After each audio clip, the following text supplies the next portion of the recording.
Well done.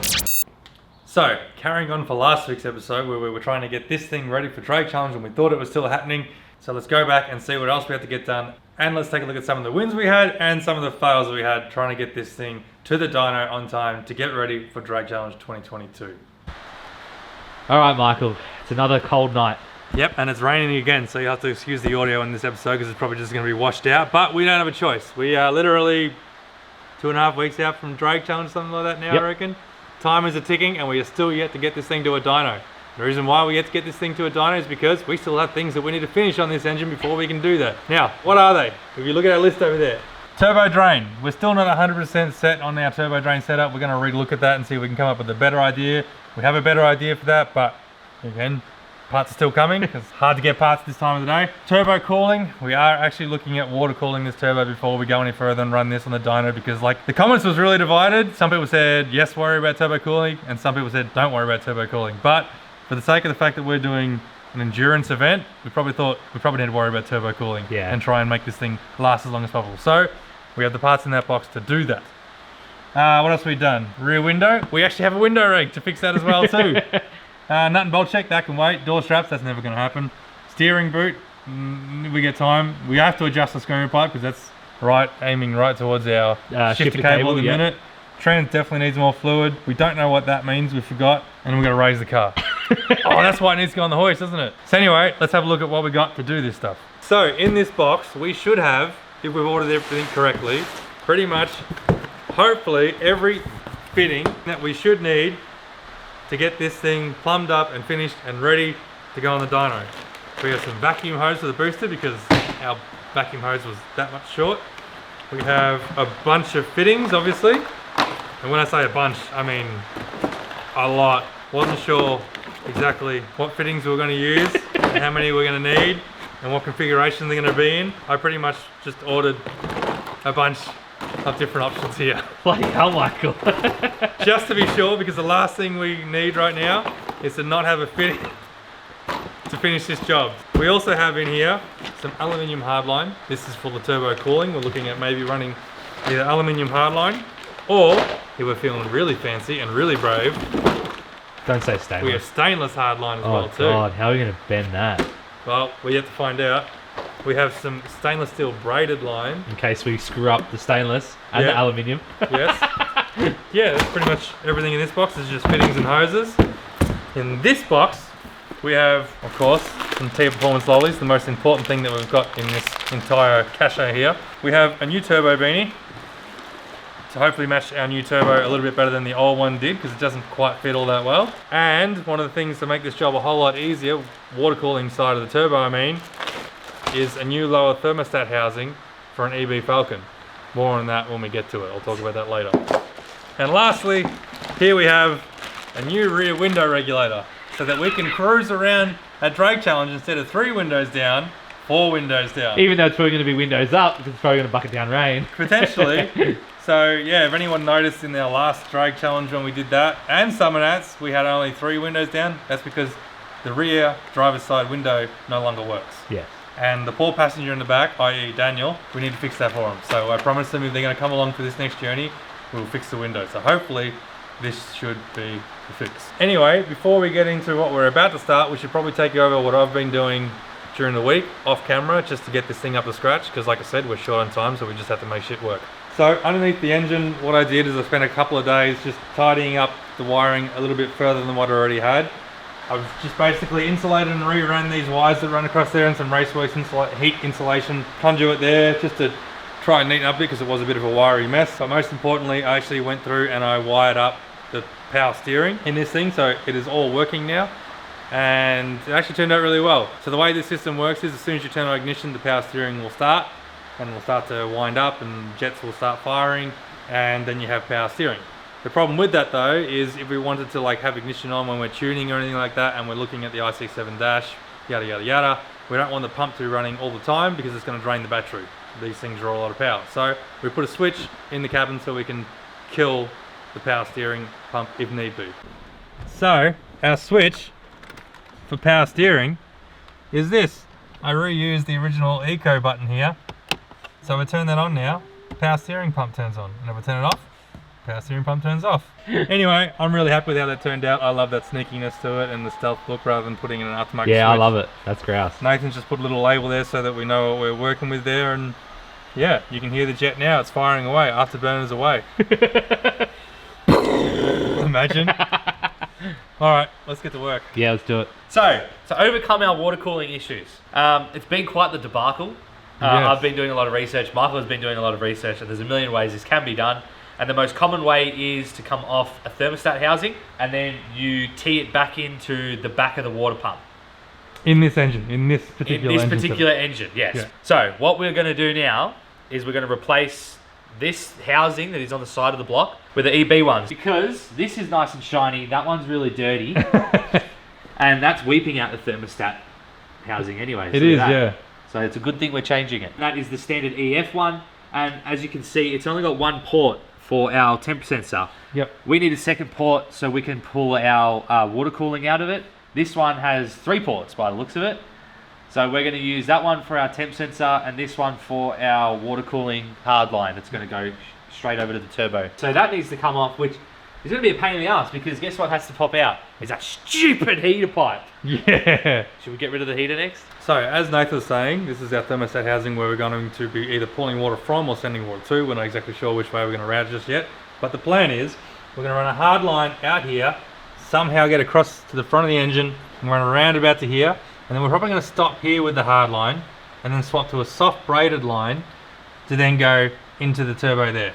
The reason why we're thinking of swapping to the soft braided line is just so that if we have to remove the turbo for any reason in the future, you just disconnect it there and lay your lines off to the side. If we have hard lines in there, it's just going to be a pain. They're going to have to bent out of the way, and then we damage the hard line. Then our other line is going to come from here. We're going to tap into the back of this housing here on the water pump. We're going to come up along here to there, stop here as well too, go to soft line and go into the other side of the turbo. Lovely. So that should look pretty neat. That's the idea. Have some nice P-clips in there to make it look real neat. We could probably even get real smart and make a bracket off this exhaust stud That's here. what I was thinking, yeah. And that's pretty much our plan. We've never done this before. We've only read multiple forums. So we're just going to sort of wing it. And then everyone can tell us in the comments how we did it wrong, and we'll learn from it and we'll fix it then. That's usually how these things work for us. She was definitely leaking. Huey. Yeah, she needs to be done. This can't be good. I just cannot get the heater pipe to drain. I'm just trying to give it some A love tap? love taps. Oh, you've released that and it Yeah, came look, right off. it drops right off. There's Oh, it's heaps loose as a playing. goose. Yeah, That's just no good. it's tight. So, Nathan really can't get this up. There There you we go. go. Bit of blowtorch love. There we go. Got it? Yeah, over dropped. Oh, there you go. She's a tight fit. That's why. O-ring's cooked, that's why. Whee! That That should not have been that difficult. is our old unit. Okay. So, what I've done here is old, as you can see, and looks very old and crusty, so Nathan's very happy he's getting a nice shiny new one. And this is our new one. And all I've done is I've put in the original temp sensor, which I'm really hoping doesn't hit anything, like the fuel regulator. I've also put in an AN line here, which goes from 3/8 NPT 27 to a -6 AN line. So this is what our hard light will run off. It doesn't look like it's very far in, but that was as far as it'll go and a little bit more. We didn't have a tap to tap it any further, so that's just how it is. But it is tight, and I have put a bunch of sealant around too, so it shouldn't leak, hopefully. Worst case, we can nip that up if it becomes a problem. That's the fitting there, so you can see it is in a fair way before anyone freaks out. And all I had to do was just find a bung to do this third hole here, because I didn't even know that it had a third hole, but it does. So that's been bunged up as well too, because we have no use for that. There you go, Nathan. Thank you, sir. Please install. I hope that doesn't hit the fuel reg. Oh yeah, it'll go. Yeah, on. it'll go on. And just miss. Look at that shiny new aluminium there. So nice. All Love it. shiny. So shiny. Alright, so we have come across a little hitch. Our thermostat no longer fits into the thermostat housing. That could be because maybe this is swollen up a bit, and you can see it's actually cracked anyway, so this thermostat's no good. We need a new one. So we're going to swap that one out, but it means we can't fill tonight. No big deal. We weren't going to fill this anyway because it's probably going to be too late to bleed this thing by the time we get to it. So we're just going to mock that up temporarily for now. That won't stop us from just at least getting all the fittings around and everything today. So Where do you think of running this hard line? So I'm thinking maybe to duck it below that line. So if I... It's just tight. I was going to say, if you just come over, we can go across the front here and then boom in our bracket. Yeah, we could do that for sure. So what Nathan's going to do now is we need to basically go from hard line to soft line. Now in doing that, we need to have somewhere to support where that transition happens. So what we're thinking is we're going to make a bracket which comes off the exhaust. Is that where you want it to go? Yeah, I reckon somewhere around there. I wonder if you could just drill and tap into the rocker cover. We're not doing that. I could just make a bracket that will go onto these two, and then it'll like scoop around that and up. Oh to this. yeah, rather than a Y, that would look even better. Yeah. Yeah, done. All right. God, how's that going to look neat? It's going to have 3 lines going over it. I'll make it look neat. Yeah, it'll look alright. It'll look intricate. What we need to do is we need to put a fitting into this pump housing here. So what we're going to do is we're going to drill and tap this fitting here. This is a NPT 1/4 inch with the AN-6 fitting on the end here. We're going to drill and tap this to suit that. We're going to put it slightly on the angle here so we can go up and across to where our junction's going to be. And that's pretty much it. All I'm going to do is I'm going to shove a rag in here because we're going to drill this live. Live action. Live action. Shove that down there so that way any swarf that I get when I'm doing this, I can hopefully just pull back out. Pray for me while I drill this because yeah, we only got one shot of this. And one shot only. Alright. No time like the present.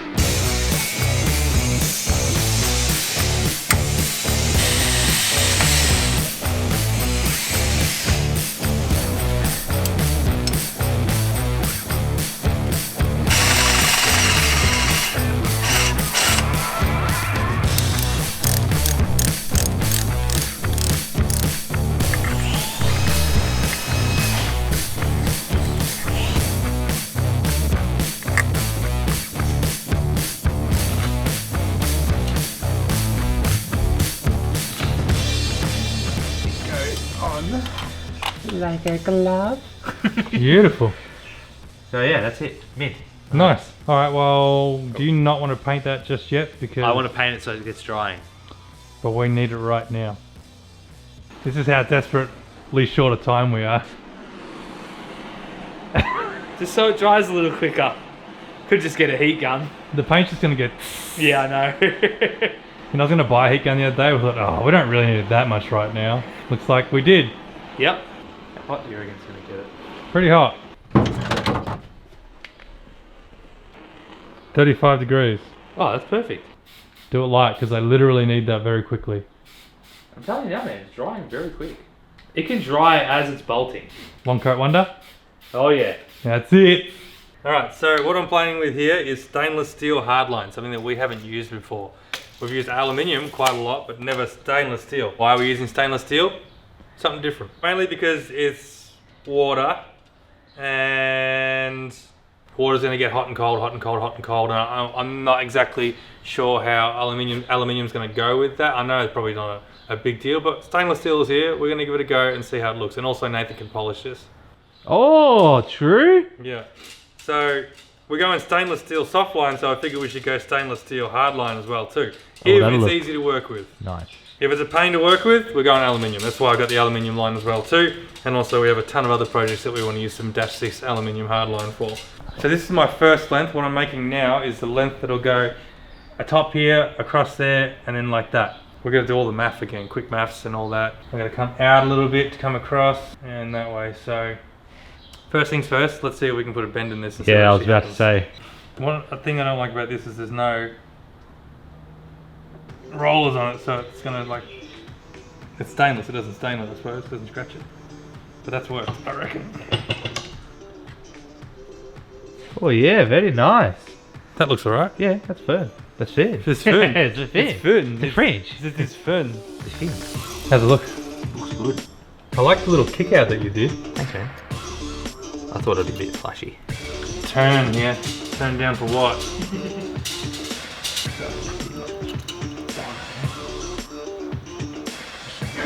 That is something I'm gonna get mine.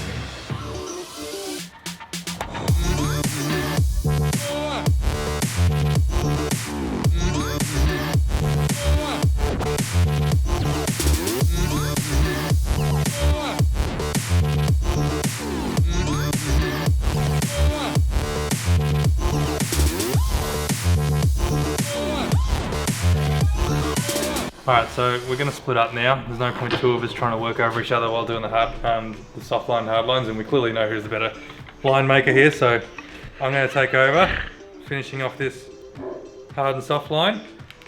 And Nathan's going to do one of the million other jobs that we have up on there. One of those being, and realistically still probably not one of the most important ones, but still needs to be done, is the rear window needs to be fixed. So we need to change out that regulators. Yeah. That's still an important job because realistically we've got people sitting in the back seat for 5 days straight. We need them to be able to breathe. Yeah. How's it going in there? Yeah, I'm getting there. It's not as bad as I thought it was though. This is a job you've been dreading doing for a long time, isn't it? Oh yeah, I did not want to do this. I was just like, I'm not going to need that. How did that go on? Anyway, I'm going back to my hard lines. Oh, this is an easy job. You stressed out all this time.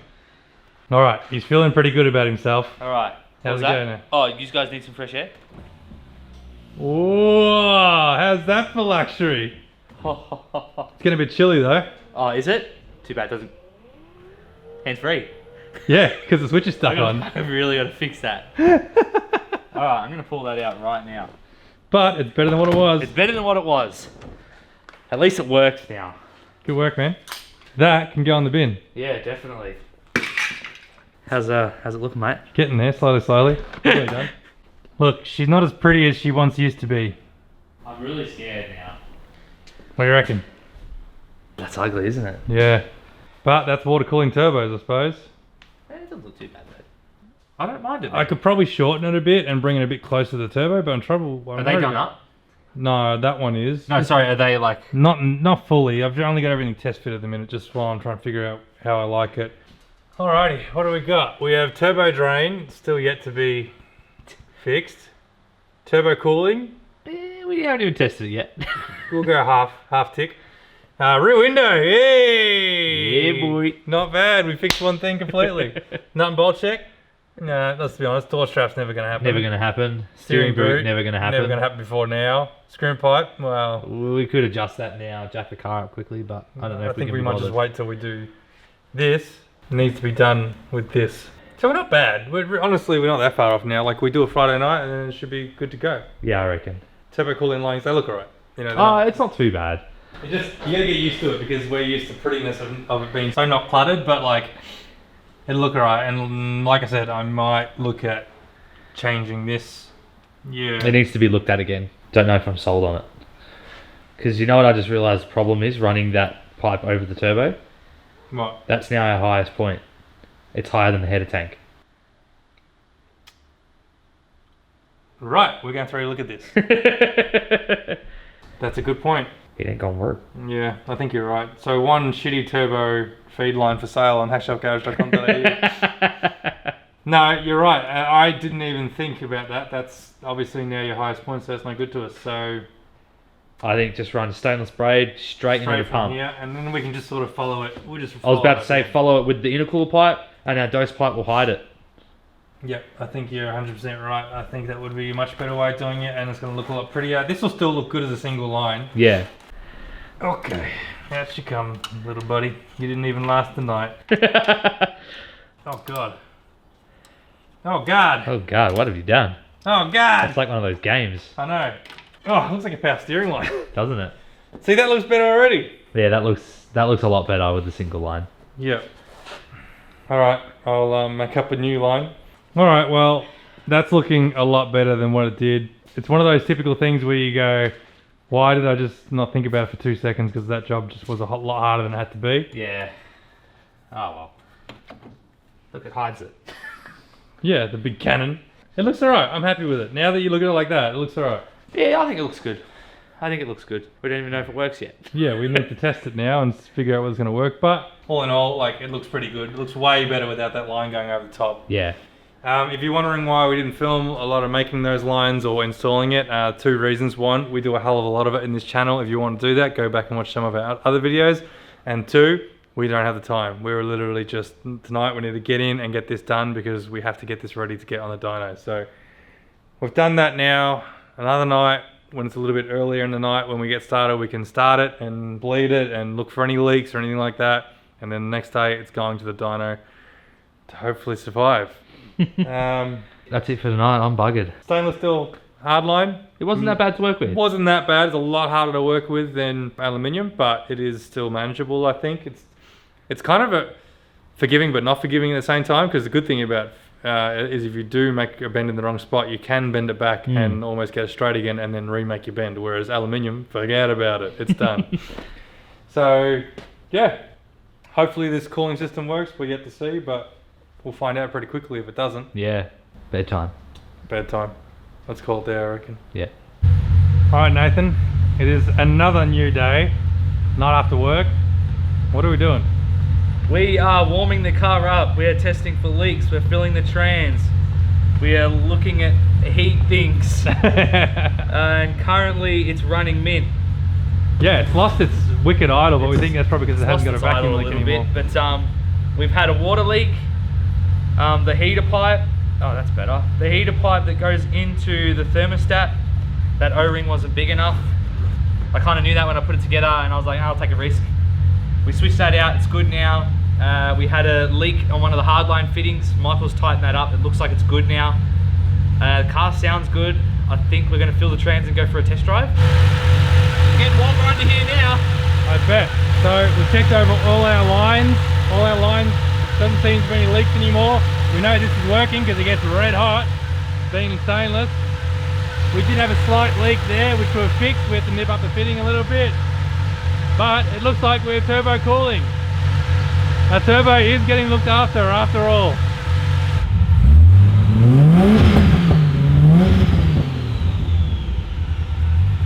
It sounds so different now. It does, but we just went for a spin around the block and it sounds sick. The turbo dose is insane now. We didn't even open the screamer because we were a bit scared about our air fuel ratio, but the dose on it, shortening this 90 has changed it massively. Yeah.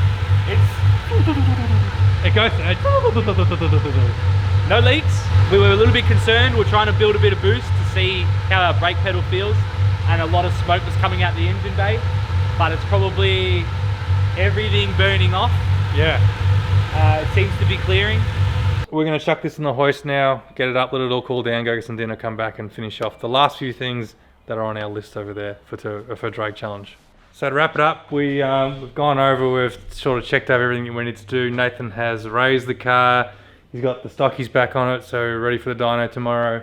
No other major leaks that we can see, everything seems to be going really well, the car drove really well. But yeah, we're pretty much on our way there. It's been another long night, but the list is looking good. Yep. The nut bolt check we should probably highlight in red, because we found catch can fitting was loose. Yep. Like completely loose, was pouring oil out of it. The sump bolts were completely loose. That's why it was leaking out the sump. And yeah, so yeah, not many things left now. Yeah, we're looking good. I'm a bit better now. Yeah. We still don't know Rack what bolts? rack bolts. Still don't know what rack bolts So mean. we'll just tick that off. Yeah. Drag challenge. Well, here we come, but not before we hit the dyno. And that'll be tomorrow. All right. Well, the day has come. We're finally at the dyno to see what happens. So I've already been here. I was already here Saturday. Michael couldn't make it.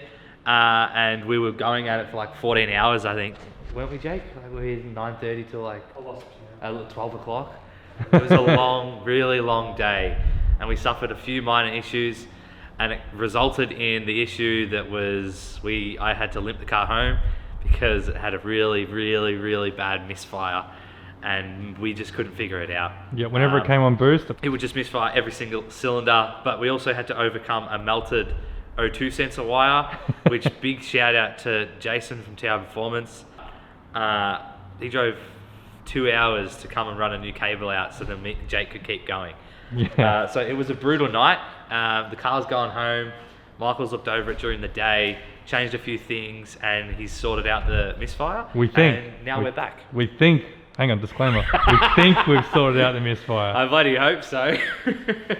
I'd hate to get it on there and Jake goes, nah, it's still there. Yeah, I know. That's my biggest concern. My heart is pounding right now, worrying about that, but hopefully we'll get through this together. So once Nathan told me what had been happening, basically the car came back to the shed.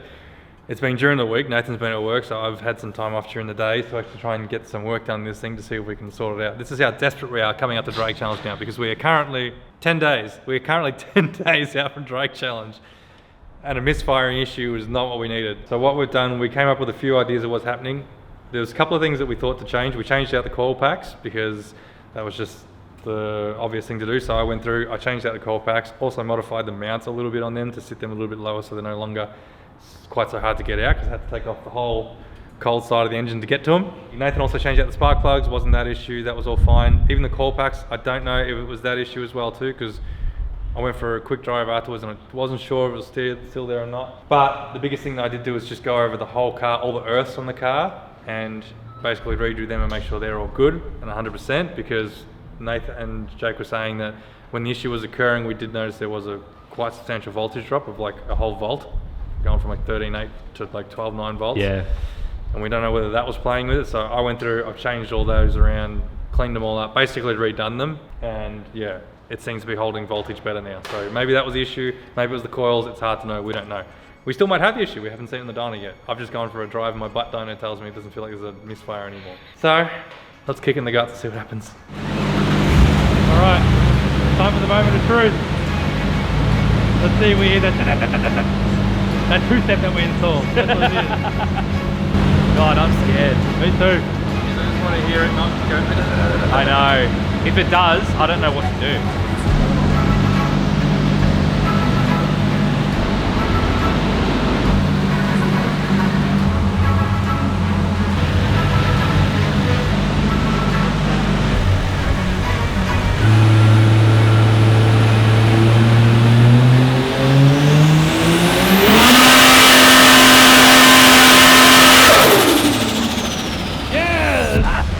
Well done. Is it better? Please tell me it's better. Yeah. You happy? Yeah, I'm happy it's fixed. Hopefully that wasn't like a one-off fluke. Yeah. Now the engine just has to laugh. The next one. Alright, so we've had a look at the data now after we've just done that first initial run. Jake says it's looking 100% better than it ever has. The voltage drop this time was only about to 13.3. In idles at about 13.6, 13.7. It went to about 13.3 this time around. It used to get down to like 12.7. And Jake's saying with that, everything looks better. All the sensors are working better, and the lambda that we're chasing, the AFR, is looking better than it ever has. So we could have been having this issue for a long time, and it's just never been prevalent until we put bigger injectors and everything in it, and it's starting to show up. So a lot of those earths, when I pulled them off, they were pretty crusty and pretty shitty. So that could just be building resistance, arcing out. That could be our problem. So we'll see what happens now. I'm excited. I'm hoping it's not like it works once and then goes to shit. We'll see. But it's looking a lot better than it ever has. So we'll see what happens.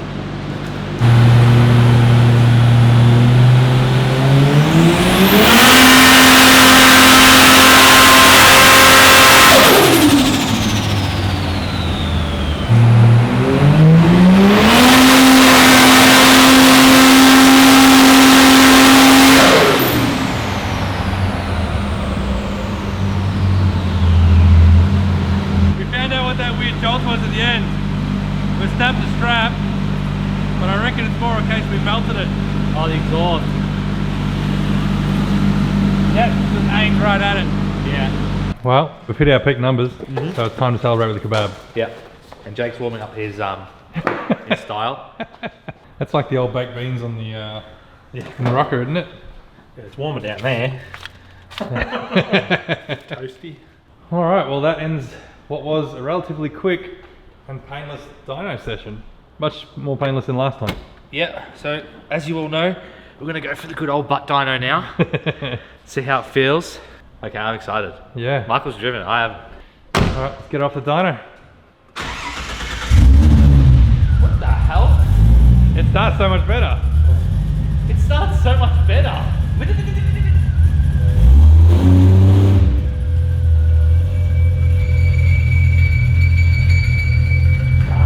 The question is the idle back?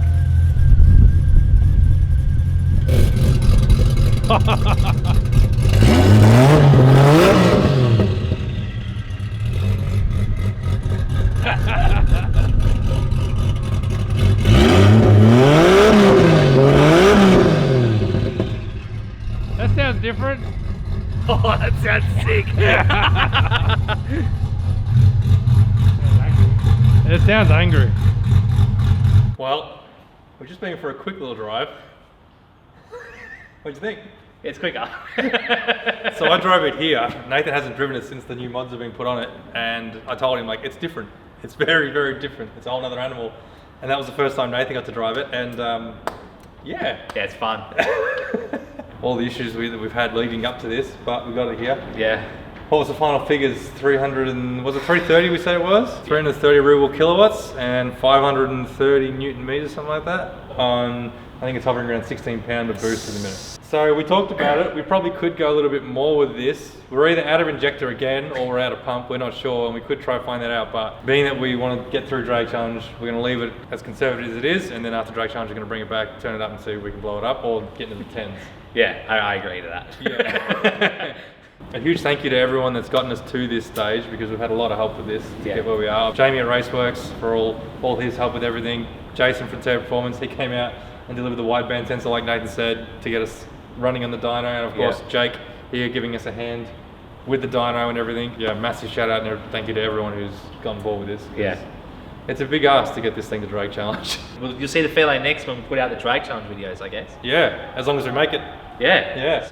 So, as we all know now, that's not going to happen. Drag Challenge 2022 has been cancelled due to the weather conditions here in Victoria at the minute. In fact, we're supposed to be at Drag Challenge right now. But that's okay, because in January 2023, the car will be there in its finest form that it ever has been before. Because right now, this car is running better than it ever has. It is putting out more power than it ever has. The power delivery is better than it ever has been. I've been lucky enough to drive this a little bit around now because I've been driving it to and from the dyno. Nathan hasn't really even driven this yet. We did one quick lap around the dyno where he got to experience it for the first time since the new upgrades, and it blew his mind, but I'm telling you, it is a totally different car to what it used to be. The power delivery, the response right now is just so different to what it used to be.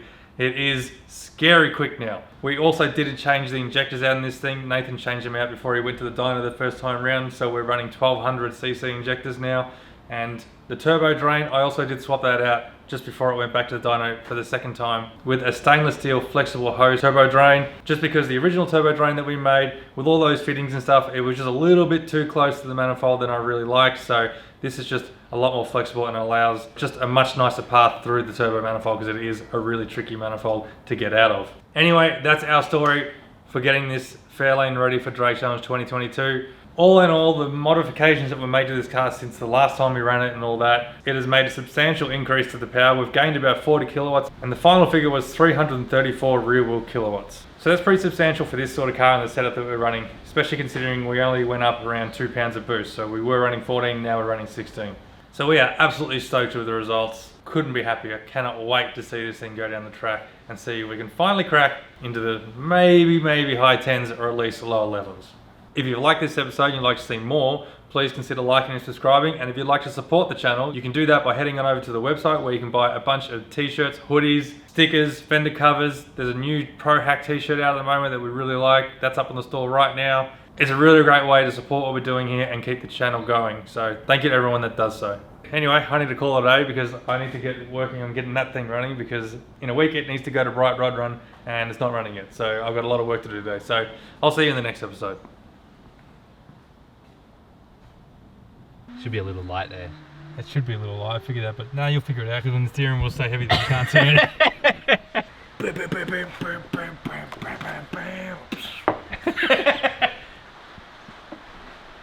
It's a bit wet, isn't it, Loki? Just gonna sit under there. This is when you know you're in for a big night in the shed. When you've got your pizza and your garlic bread With your fittings. mixed in with your fittings. That's how you know it's gonna be a late night. Oh, it's going to be a late one. That was almost a disaster. Disaster. You know what is a disaster? What? Knowing that we're 2 weeks away. I know. You know what the disaster is now? What? I'm not so worried about that. It's more the fact that if we do go test it now, or on the dyno we have a massive catastrophic failure, what's the chances of rebuilding it between now and then? The chances of rebuilding it are pretty much zero. The chances of getting a wrecker engine and throwing it in are 100%.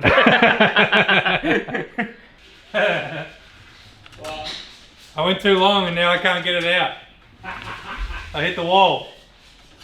I gotta go outside.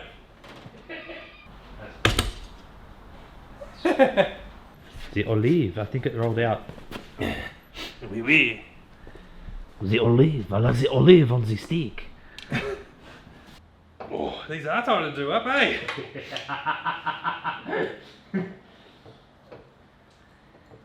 What? That's the sound I want to hear.